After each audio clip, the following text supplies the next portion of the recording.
Hi everybody, today I am answering your questions in a Q&A, so let's get started. How did you learn so many things about makeup? Great question. I had always been interested in makeup, just, watching my mom, and, I remember her giving me my first lipstick at like 11, which was like a really, thin lipstick. But as far as stage makeup goes, while I was at New York City Ballet, we had a makeup artist in residence named Michael Avedon, who was the nephew of the famous photographer Richard Avedon. He did our stage makeup. He taught us. When you got in the company, you would go to him and learn. And I remember just being so fascinated by it that even on nights that I wasn't on stage, because as an apprentice, like I've told you guys, you don't always perform. But even on nights that I wasn't on, I would go to him and just watch and learn. And he kind of took me under his wing and really taught me, and I would just go for fun and learn, and that's how I really got good at stage makeup, was just going to him and practicing. And that's really how you get good at makeup, guys. Practice, trial and error on your own face, and just, you'll figure it out. How are you doing? Is your thyroid completely better? Claire, thank you so much for that question. Yeah, I think it's doing really, really well. I feel really great. My hair's coming back. It will always be a kind of battle. Not a battle, but you have to watch it. You have to monitor it. You can't just kind of let it go. But yes, it's much, much better. I'm not sluggish anymore. My hair is growing back. So things are really, really good. So thank you for that question. What are your performance rituals? I need to do a video on that. I think I've said that before that I've never done, but I will do a video on my pre-performance routine for you guys if you want. But basically, I just have a set order that I do things in. Always do my hair first, then my makeup, warm up, etc. But I will do a full video on that. But I don't have any sort of superstitions, or, I must run around the stage 3 times backward. I don't do any weird stuff. But I will do a video for you guys on that, about my performance rituals. How do you keep from cracking or breaking your toenails while dancing? Make sure your toenails are not too long.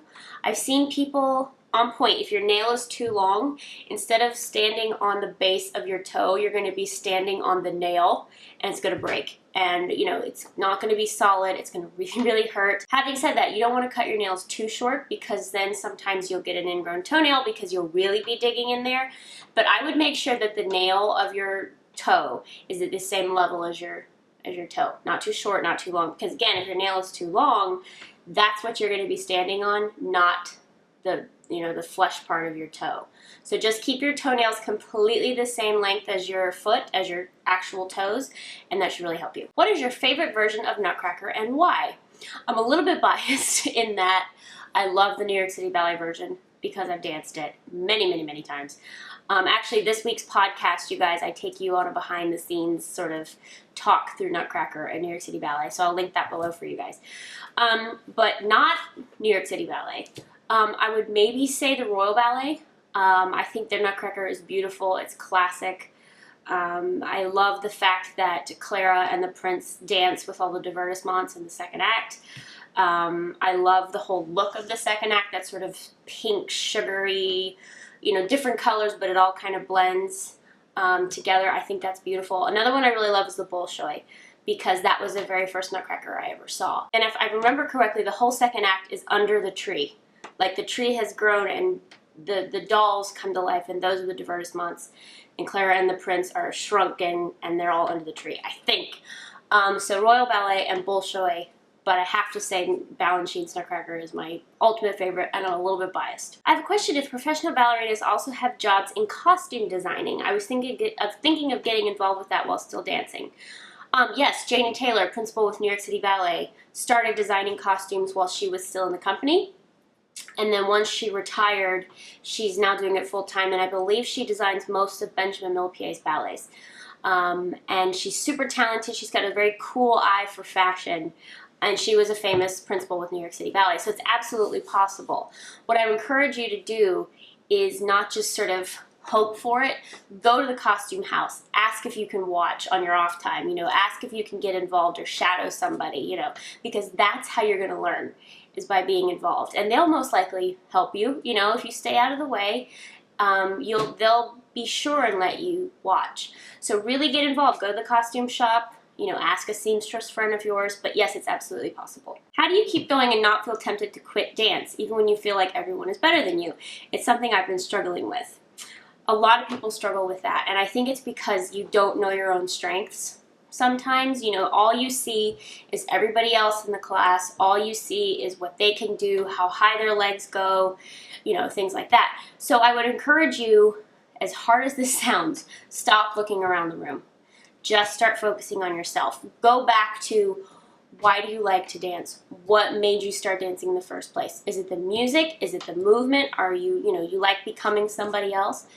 Start by going back to the basics and figuring out why you like to dance, and stop looking around the room. You know, if you have to sort of stand in the back in your own corner, go to a bar spot where people aren't there, because if you keep focusing on everybody and keep, you know, seeing their strengths, it's going to get in your head and it's going to mess you up.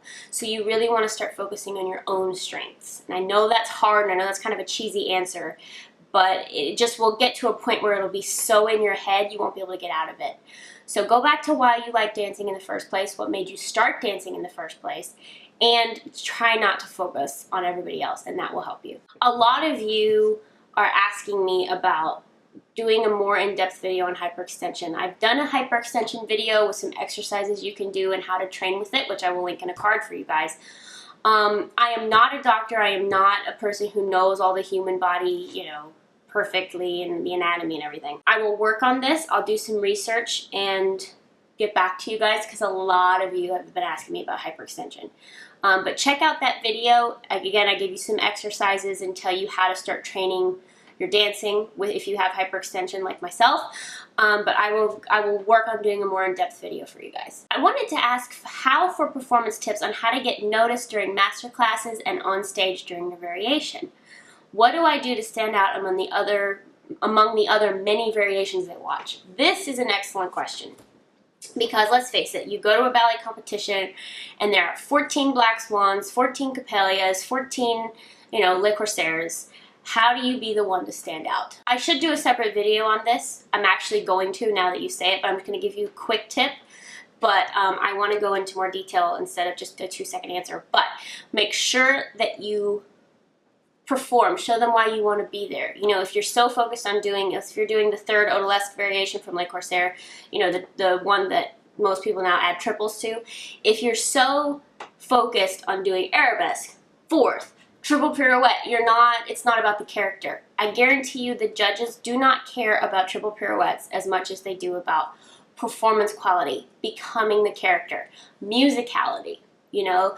Don't worry so much about extensions and turns and blah, blah, blah. You know, if you're doing Esmeralda, don't worry about hitting your head with your leg. That's not what Esmeralda is about. Esmeralda is about the tambourine and the, you know, sassiness and the being bam, direct on the music.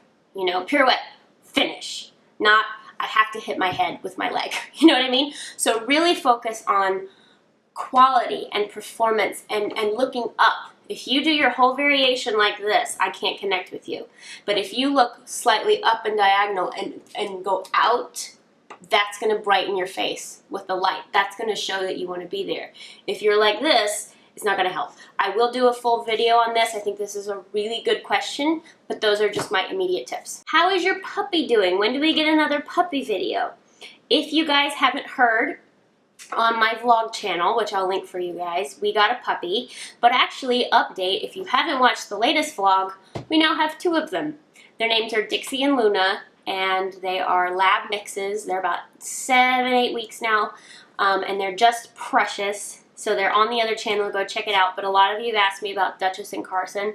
What happened to them? Why'd you get rid of them? Well, as you know, because my fiance and I are now in Houston, my puppies are with my parents in Alabama, because splitting them up, you know, Duchess is technically my dog, Carson is technically my parents' dog, and at this point, splitting them up and having me take Duchess and leaving Carson there would be a travesty for them, for my parents. Duchess and Carson are very close now, and they kind of can't live without each other. And, you know, as selfishly as much as I wanted to bring her, it was not the best thing for her. So my parents happily have both of them. I think my parents would have been devastated too. So they're both in Alabama. They're both still alive. They're both happy and great. And I'm just so happy that they're doing well. And I didn't want to split them up. It just was not right for them. But we have 2 new lab mixed puppies, Dixie and Luna. Go check it out on the other channel. They're absolutely precious. They're a bit naughty still because they are, you know, babies, but we're just so happy to have them. Do you think turn boards work and help your pirouettes? This is kind of controversial. Some people say yes, some people say no.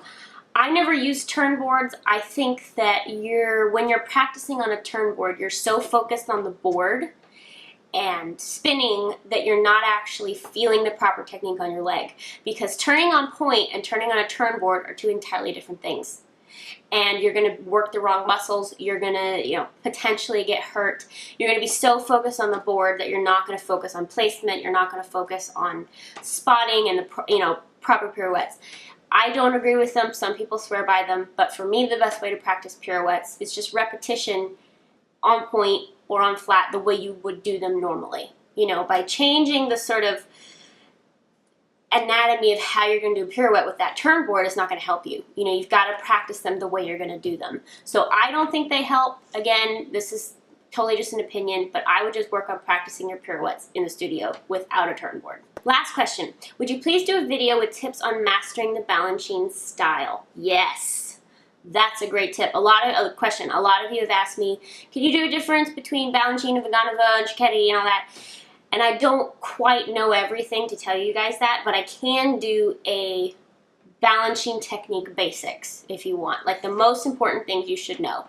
You know, the straight back fourth, etc., the arms, the heads, the basics of the Balanchine style, if you want me to. Let me know in the comments. That's a great video, and I think it could really help you guys, because a lot of you, especially me with my experience, you get into SAB for the summer, you go and you've never had Balanchine training, and you feel like a duck out of water. You're like, what am I doing? So if I can maybe do a video for you guys on that, just on Balanchine basics, I will. Let me know. Great question. So that is all the time we have, you guys. Great questions as always. I've linked all the topics below in the box should you want them. Again, head over to the second channel to see Dixie and Luna and updates on our life. They're just precious. And if you missed the video on the performance hair hacks that really should help some of you guys make your life easier, it's in the box there. You can click it to watch. Love you all. Hope you had a fantastic Thanksgiving, and I'll see you on Tuesday.